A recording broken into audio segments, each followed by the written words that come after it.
আজকে তোমাদেরকে শেপ শেখাবো। শেপ। আচ্ছা, আজকে তোমাদেরকে শেপ শেখানো হবে। শেপ মানে কি বলতো? আকার। শেপ মানে আকার। যেমন কি বলা যায় যে কোনো একটা জিনিস দেখলে যে সেটা কিরকম আকৃতির হতে পারে, সেই আকৃতি সম্পর্কে আজকে শেখাবো। ঠিক আছে? তো দেখো, এই যে গোল মতো এটাকে দেখছো, এটাকে ইংরেজিতে বলা হয় সার্কেল। ইংরেজিতে একে কি বলা হয়? সার্কেল। সার্কেল মানে কি? গোল। মানে যে জিনিসগুলো তোমরা গোল দেখবে তার মানে ওটাকে কি ইংরেজিতে কি বলা হয়? সার্কেল। ঠিক আছে? পরেরটা দেখো, ঠিক ওর নিচে দেখো, এই গোলটা দেখো অর্ধেক আছে, এই গোলটা অর্ধেক আছে, তাই না? তাহলে এই অর্ধেক আছে মানে কি? অর্ধবৃত্ত। মানে এই যে গোলটাকে আমরা বলি বৃত্ত, আর এইটা অর্ধেক আছে মানে অর্ধবৃত্ত। এই অর্ধবৃত্তকে ইংরেজিতে কি বলা হয়? Half circle. অর্ধবৃত্তকে ইংরেজিতে কি বলা হয়? Half circle. তাহলে এটা কি বললাম? এটা সার্কেল আর এটা হাফ সার্কেল। আর এইটা কি দেখো, এটা হচ্ছে ত্রিভুজ। বাংলায় একে বলা হয় ত্রিভুজ। ত্রিভুজের ইংরেজি নাম হচ্ছে ট্রায়াঙ্গেল।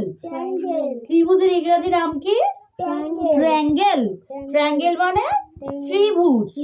আর এইটা দেখো, ঠিক দেখো, মনে হচ্ছে না খাতার মতো আকৃতিটা লাগছে? এই আকারটা, এটাকে বলা হয় রেক্ট্যাঙ্গেল।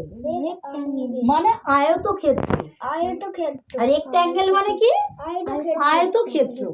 ক্লিয়ার হয়েছে? এবার এটাকে দেখো, ঠিক এর অর্ধেক মনে হচ্ছে না এটা? এটাকে বলা হয় চতুর্ভুজ বলে, আবার বর্গক্ষেত্রও বলে। ঠিক আছে? তাহলে এর ইংরেজি নাম হচ্ছে স্কোয়ার। স্কোয়ার মানে কি? বর্গক্ষেত্র। স্কোয়ার মানে কি? বর্গক্ষেত্র। ঠিক আছে? আর এইটা দেখো, ঠিক ত্রিভুজের মতো অনেকটা, কিন্তু পৃষ্ঠটা দেখো গোল মতো আছে। এটাকে বলা হয় কনিকাল। এটাকে কি বলা হয়? কনিকাল। আর এইটা তো তোমরা জানো, আকাশে দেখা যায় তারা। তারার ইংরেজি নাম কি? স্টার। জোনাস, বলো দেখি এটা কি? সার্কেল। সার্কেল মানে গোল। গোল বা বৃত্ত। আর এটা কি? Half circle. রূপায়ণ বলো, এইটা কি? এটা ট্রায়াঙ্গেল মানে ত্রিভুজ। আর এইটা? এটা কি তাহলে? রেক্ট্যাঙ্গেল। হ্যাঁ, ঠিক বলেছো। রেক্ট্যাঙ্গেল মানে কি? আয়তক্ষেত্র। আর এইটা কি?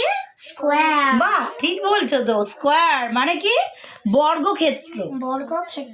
আর এইটা কি জোনাস? এটা কি বলো তো? তারা। তারাকে ইংরেজিতে কি বলে? স্টার। তাহলে এটা কি? স্টার নয়, স্টার। তুমি জিপটা ঠিকঠাক করে বলতে পারছো না তো। রূপায়ণ ভালো করে বলতে পারছে না। এটা কি? স্টার। হ্যাঁ, তাহলে তোমরা শেপগুলো চিনে নিয়েছো তো? তাহলে এবার যখন শেপগুলো দেখবে তাহলে ভালোভাবেই তোমরা ইংরাজি বাংলা বলতে পারবে। ঠিক আছে? তাহলে টাটা আজকে।